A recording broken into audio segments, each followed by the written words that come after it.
18:38. Šeštadienis. 22% susitvarkė dar. Laukiam. Redaguojam. Dar vieni kiti žmonės atvažiavę pasivaikšto. Nu ką. Vakaroju. Vienas pats. Darau, ką noriu. Nu, o aš dar einu jaučiu. Dabar užplaukė debesiukas, saulytės nėra. Einu greit dar, kol čia va pasibaigs, susipaveiksluot mašinėlės. Arba šiandien vis tiek niekas nepasikeis. Gal rytoj iš ryto. Nes nuovargis jau žiaurus. Taip, padarykim taip. Nieko čia šiandien nebedarykim. Stiek jau 7 valandos vakaro. Nors gal reikėtų. Nu, pažiūrėsim. Noriu užstatyti įkelti, ten baigia susikonvertuoti viskas. Šiaip tai debesiukas užplaukęs, kaip ir pavėsis, kaip ir labai gerai paveiksluoti automobilius.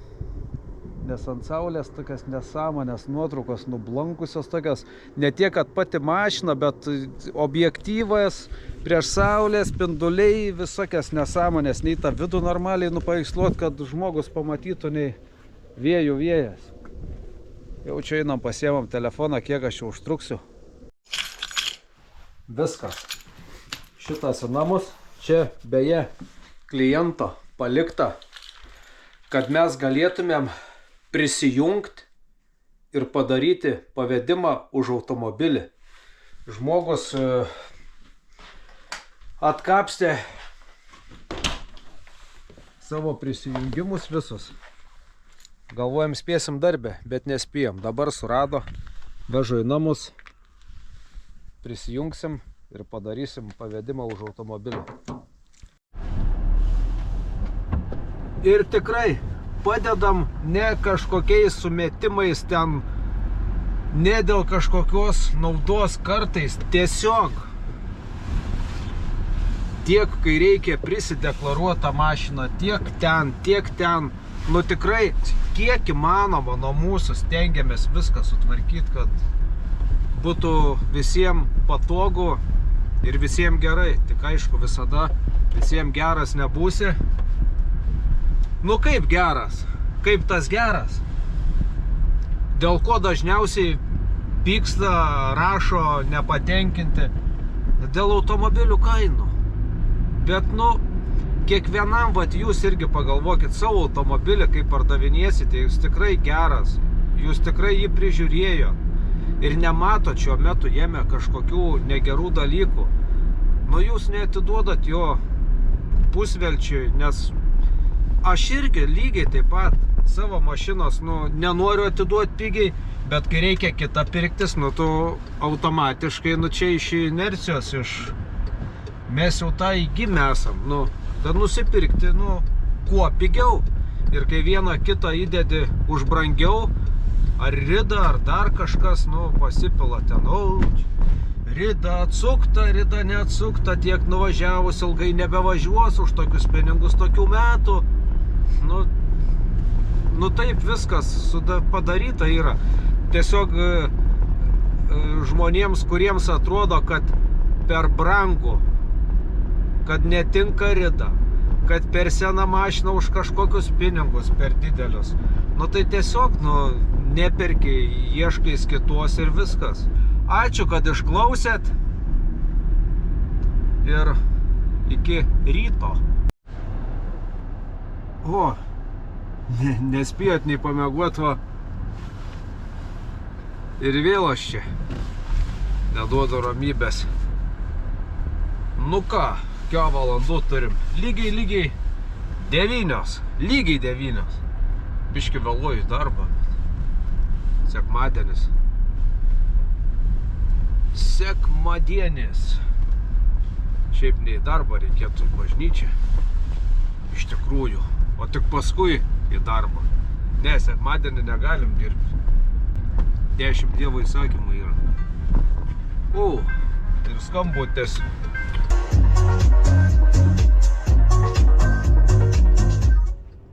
Gražus oras laukia. Šilta gal bus. Dabar 9 valandos, po 9 porą minučių. Ir 7 laipsnių šilumos, tai gal diena bus koks 13. Neblogai. Jau norėtasi maikoną iš šartukos. Vis dėlto gegužės vidurys tuoj.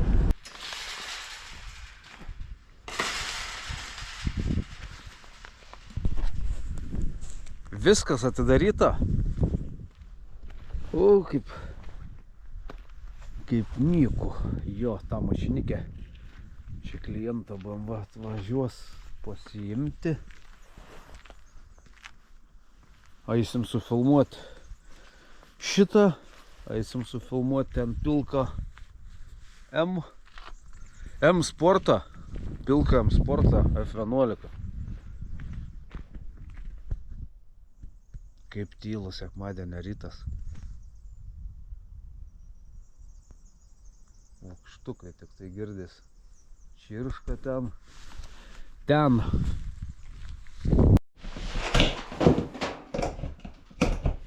Išsivirkim kavos. Ir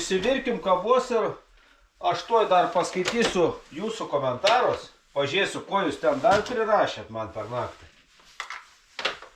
Ne, iš tikrųjų dėl tų trumpų vaizdo įrašų, bent jau vakar kiek skaičiau, kad nereikalingi. Aš tik tiek pagalvojau, kad sakau, gal tie, kas žiūri YouTube, nežiūri kažkur kitur.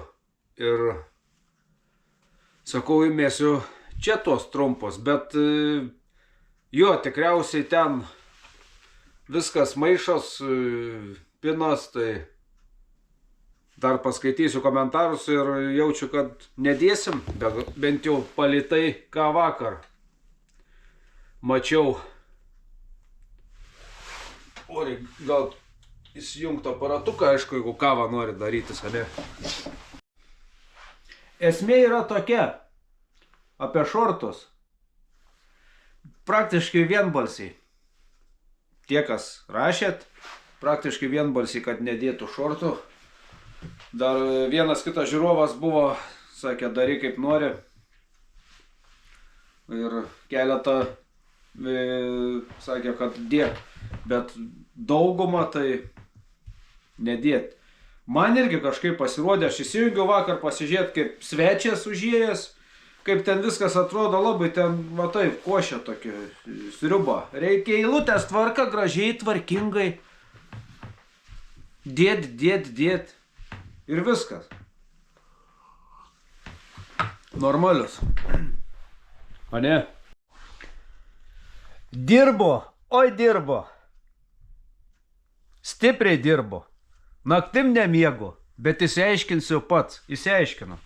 Principą visą įsiaiškinau, kas kaip veikia. Bus puslapiukas. Bus viskas. Bus padaryta. Tie dalykai. Viskas veikia. Įsiaiškinau, kaip tai veikia. Atsiras gal kažkada ir lizingui užsipildyt viską. Ir visi kiti reikalai. Ir bus dedama tas, kas pas mus yra pardavime šiuo metu. Bus parduota, bus iš karto jos neliks. Bus rezervuota, bus ten užsidėję rezervuota, arba jos neliks. Dar nežinau tiksliai. Bet jo, puslapis reikalingas, kad žmogus galėtų greitai apžiūrėti visą aikštelę. Greitai. Tai va, nežinau, kiek tas užtruks, bet aš jau čia pradėjęs, jau šaknis įleidau, tai dirbu, kiek turiu laiko, po biški vakarais atsigulęs, mes tą padarysim. Taip, gavom gražią mašinėlę, gražią lietuvių mėgstamą mašinėlę miesto visureigiuką Opel Grandland X. Eisim pasižiūrėti, bet dabar aš turiu porą mašinyčių biškį pasikoreguoti, nes kad tilptų pastatyti. Opel Insignia truputį patraukti reikia. Dodge Grand Caravaną truputį patraukti, labai išsikišė man į vidurį tako. Gerai, einam žiūrėti. Nu, kurią? Tokia ar tokia? Šviesiai pilka prieš tamsiai pilka. Šviesiai pilka. Dizelinė automatas, 1.6 dizelis. Pabrėžiu, 1.6 dizelis automatas. Tamsiai pilka. Benzas mechaninė. Benzinas mechaninė. Opel centre. Visai nesenai pakeista. Diržai, tepalai, filtrai sutvarkyta. Investuoti nieko nebereikia. Sėdat ir važiuojat. Draudimą. Tai va, tokie va Opeliukai. Eisim pasižiūrėti, eisim susipaveiksluoti, eisim sudėti skelbimukus ir lauksim, žiūrėsim, kas bus. Ole amigos! Skelbimukas kelias, nuotraukytės padarytos ir Grandlandukas X, va toks va. Medija, telikėlis, parkai gale, šildomos sėdynės, šildomas elektra priekinis stiklas, klimato kontrolė.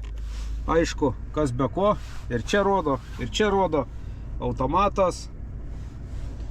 Taip. Start-stop parkai, linijos. Šiaip labai tvarkinga mašina, nes rida jos yra tik tokia. Ženklų atpažinimo sistema, ilgų šviesų asistentas, šviesos automatinės. Nu, sakyčiau, neblogas variantas. Ir variklis geras. 17 metų 12 mėnesio 28 dienos, jeigu tiksliau. 1.688 kW, dizelis automatas 111 praliekos 12 450 kaina. Įdomu? Atvažiuokit, pamatykit patys.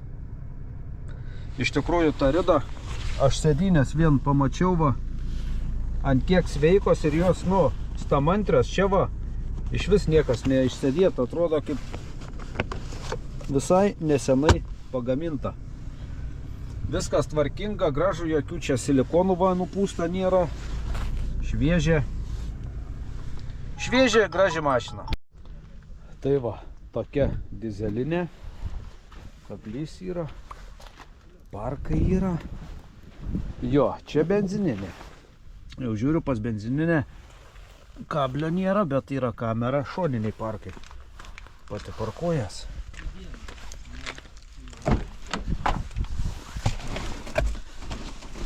Taip, 6 bėgiai, čia mygtukai taip pat, bet nėra šildomų sėdynių, nėra priekinio šildomo stiklo. Nes automobilis iš pietų Prancūzijos gimęs. Šita rida 129. Ir ilgų šviesų asistentas. Jo, čia tie linijos ženklai. Tie dalykai, viskas yra. Jo, skirtingos mašinos. Viena dizelis automatas su vienokiais privalumais, kita benzas, mechaninė. Ai, nu šitą 2 metais jaunesnė. Jo, 19. 1.2 benzinas, mechana, 103 rida, 12 200 kaina. Ir jo, šitam yra sąskaitos sudėtos. Žmogus čia parduoda, nes jiem reikia automato. Ir sakė, žmona važinėjo ir niekaip nepritapo prie, dėl to sugalvojo pasikeisti. Tai, žodžiu, viskas Opel centre, visa informacija pas juos kompe, aptarnavimai ir visi kiti dalykai. Taip kad drąsiai galima pirkti šitą mašiną, tikrai žiūrėta, prižiūrėta, sužiūrėta, o sėdynės dar elektrą kilnuojas. 6 bėgiukai, medija, navigacija, Apple CarPlay, Android Auto, žodžiu. Va, gražus irgi saloniukas, viskas absoliučiai sveika, irgi šitos vietos niekas neišsėdėta, nepripersta, nenudremšta, 2 raktai, viskas kaip priklauso servizo istorijos. Tai va, 2 Grandlandai, vienodi, bet to pačiu ir labai skirtingi. Gerai, varomės mes dabar šitą irgi pasidarysim nuotraukėlės ir įmesim. Jeigu įdomu bus, pamatysit. Gerai, pasidarėm ir šitos nuotraukėlės. Va, ką tik įsikėlė skelbimukas. Kai neliks žmonių, bandysim sufilmuoti, įdėti trumpus vaizdo įrašus. Jo, į YouTube nedėsiu, nebijokit. Nes taip pabandžiau, sakau, o gal patiks jums pasižiūrėti, gal kiti neturi jokių TikTokų, Facebookų, gal tik YouTube te žiūri. Tai, bet jo, maišos su tuo sutinku, nes kiti, kas įdeda tuos trumpus, irgi, užknisantis toks įkyrus dalykas labai. YouTube reikia ilgą žiūrėti, o ne trumpą. Ir dar kai kas atėjo į paštą pranešimas, kad siunta iš Temu atkeliavo. Važiuosiu pasimt, bet nežinau, vakare aš jaučiu pasimsiu. Mes rytoj išsipakuosim ir apžiūrėsim, kas ten yra ir už kiek.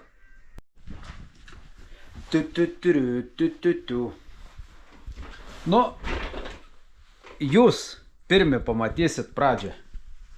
Va, prašau. Pradžia. Kontaktai, automobiliai, kol kas 2 įkelti ir visą tai savo jėgomis.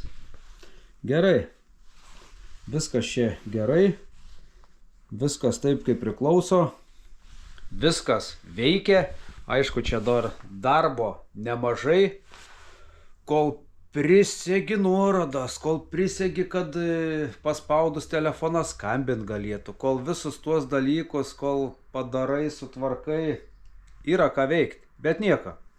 Aš pavargsiu vakarais, kol lietus lis, po truputį, nežinau kada, bet išeis į eterį. Ir manau, kad ilgai kažkiek laukti nebereikės.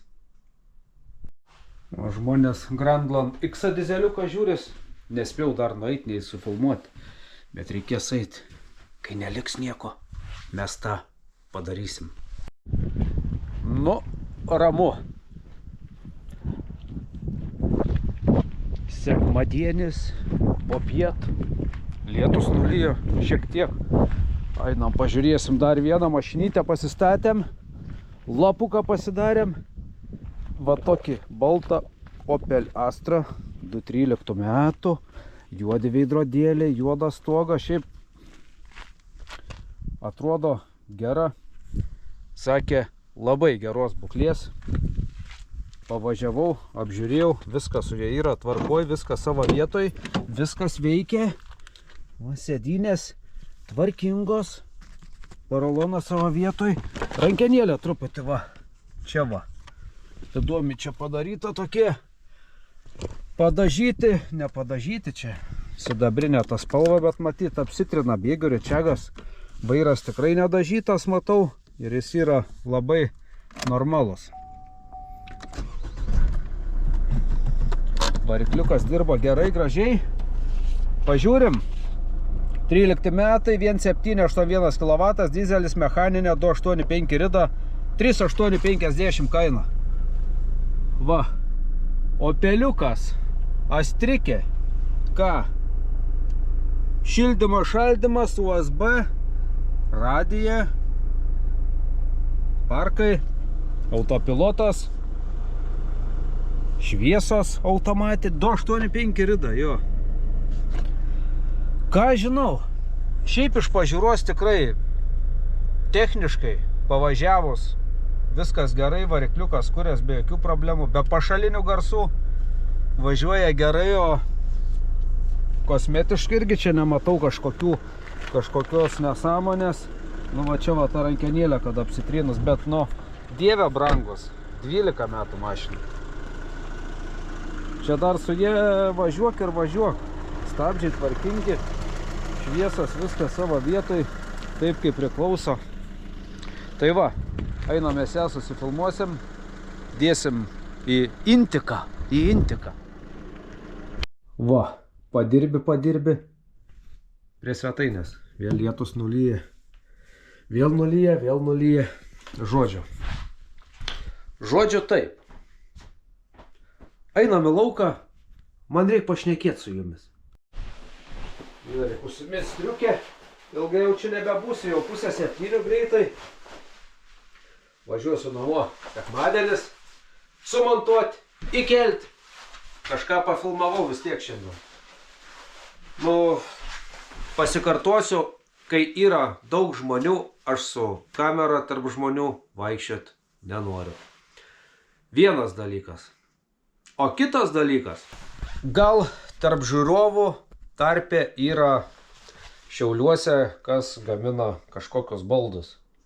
Porą smulkių, nedidelių, sakykim, darbelių būtų. Jeigu kažkas žinot, nu tikrai normalų. Ta prasme normalų, kad greitai padarytų. Va čia normalumas jau šiais laikais palikęs. Tai man įmeskit kokį numeriuką. Ai, kaip man patinka va šitas. Kaip man patinka šitas, ypač kai būna va su tais buferiais tokiais. Į viskuom, tai ten į TikToką įdedi, tai ten valgo, kramto iš karto 10 000 peržiūrų ir sužinai apie tą mašiną viską, ko tikriausiai nei buvę šeimininkai nežinojo. Nu, ir kodėl su šitais modeliais taip? Ne, nu iš tikrųjų ne su visais. Tarkim, įdedi kokį X3, įdedi kokį X1 ar dar kokį, tai ramu būna. Bet tik įdė kažkokį va, tokį va su M-pakais sedaną, universalą, va ypatingai iš 5 serijos, tai sužinosim, ar yra katolikai vietoj, ar buferiai originalus, ar... Nu, aš tai žinau, mes žinom, pagal vin, bet sužinai to, ko niekada nežinoj. Ir aš jumis atsivedžiau apie, o va šitas va, mašinėlės, apie šitas Volvas. Gal sakyčiau labiau va, apie šitokią, apie 2 litrinę, mechaninę, 100 kW. Mes turėjom ją nemažai laiko, tokią, ne šitą, bet va, būtent tokią, netgi su tokiais pat veidrodėliais ir mechaninė greičių dėžė ir tie privalumai panašiai plius minus buvo. Ir kiek aš anksčiau tų mašinų turėjęs esu, kažkaip tai, žinokit, hebra, būtų man sąžinė leidus važiuoti su ją kelis tūkstančius kilometrų į vieną pusę, susisodinus vaikus, šiaip pasivažinėti po Europą. O va kažkaip tai va su Volvo, nežinau, su šitą mašiną kažkaip be baimės ir be tos minties, kad gal kur nors Italijos gale neužsikursi iš parduotuvės išėjęs. Gal be važiuojant kokį elektrą sustreikuos, kokį klaidų prisidegs, paskui velniai žino, kur būsi, kuriam gale. Ir nebus kas patvarko, kažkaip tokių minčių nebūdavo. Jo, prieš tai irgi su BMW važinėjau ir tikrai nebūčiau pasiryžęs keliems tūkstančiams kilometrų nuvažiuoti šiaip vienas, tai dar kaip vienas, susidėjai tašį ir išėjai, sėdai į traukinį, parvažiavai, bet su vaikais, su šeimyna, pilna mašina, nu, kažkaip ne.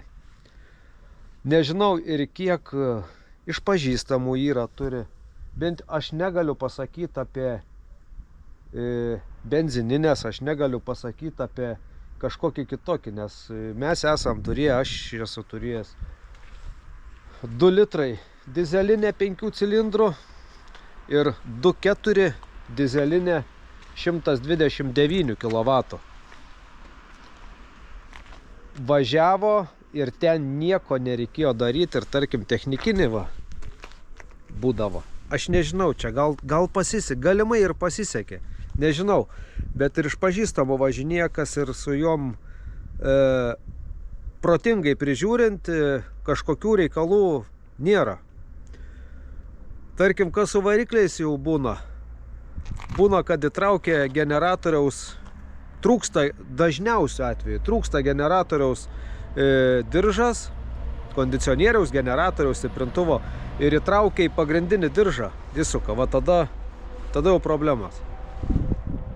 Bet šiaip pasikeitus tuos diržus, okei, generatoriaus pasižiūrėk, nu pasikeisk vėl, po kiek ten tų 50 000, po 40, nu dėl šventos ramybės.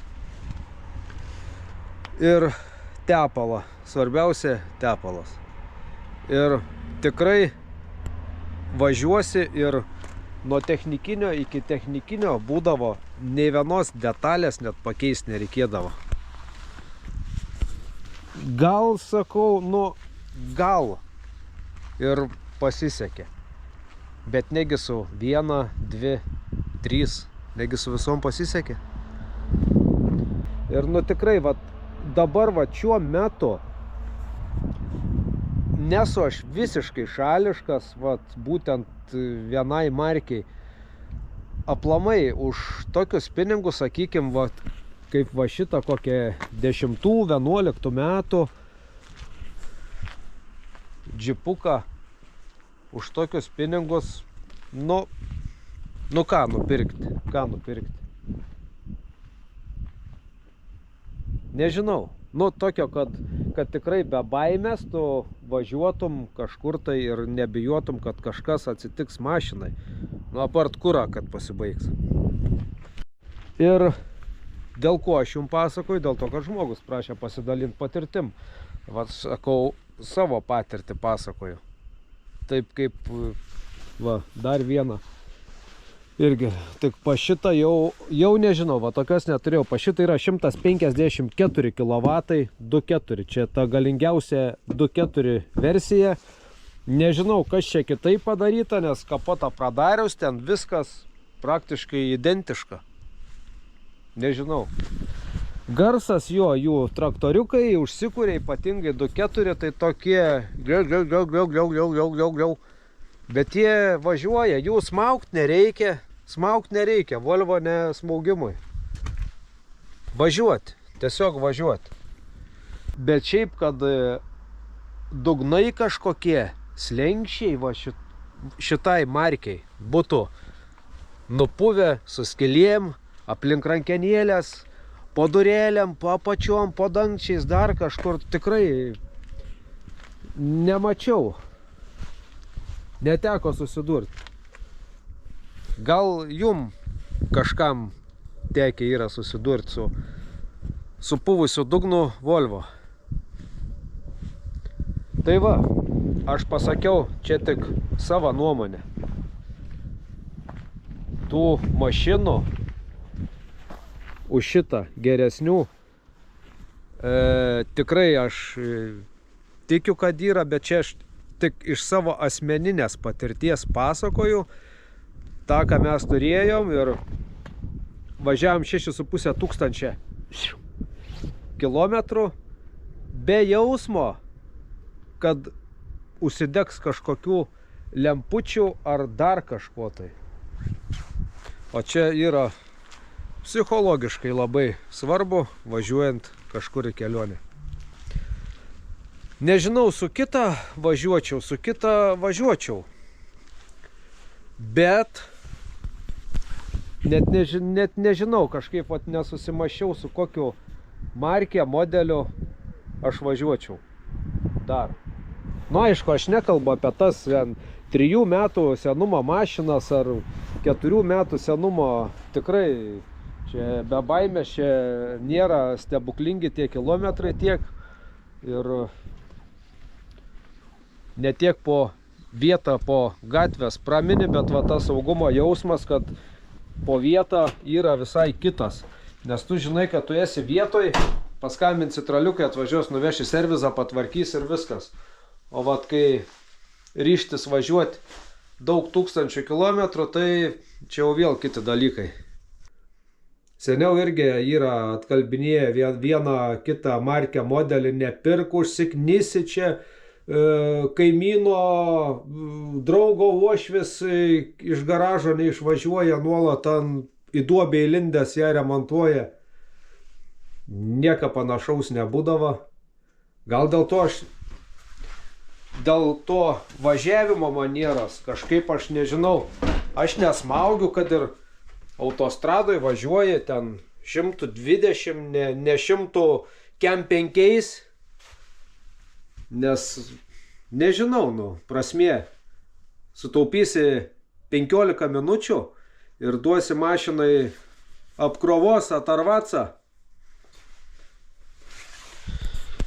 Tai va. Su automobiliu reikia švelniai, gražiai, iš vietos judėti švelniai, ramiai. Ir garantuoju, prailgėtų tas tarnavimo laikas. Garantuoju. Viskas. Darbą mano įrankiai nunešti. Sudėti. O, da mašinikė atvažiuoja ir labai tikėtina, kad čia. Ir dar ne vieną, dar 2. Nu ką, palauksim, ką daryti. O aš iš čia važiuosiu tiesiai į paštomatą pasiimti siuntą. Čia. Į paštomatą pasiimti siuntą. Ir mes rytoj rytą apžiūrėsim, kas ten atėjo ir kaip visa tai veikia. O šiandien tiek. O jums noriu palinkėti nei aklatroniko, nei ženklų zonos. Mes susitiksime pirmadienio vakare. Nepraleiskite laidos. Nasipeza iš viso protelis jau po 7 darbo dienų pasisukęs. Reikia važiuoti pasiimti siuntą ir į namus atsigulti, sumontuoti video, pailsėti, pavalgyti naminių kotletukų ir viso gero.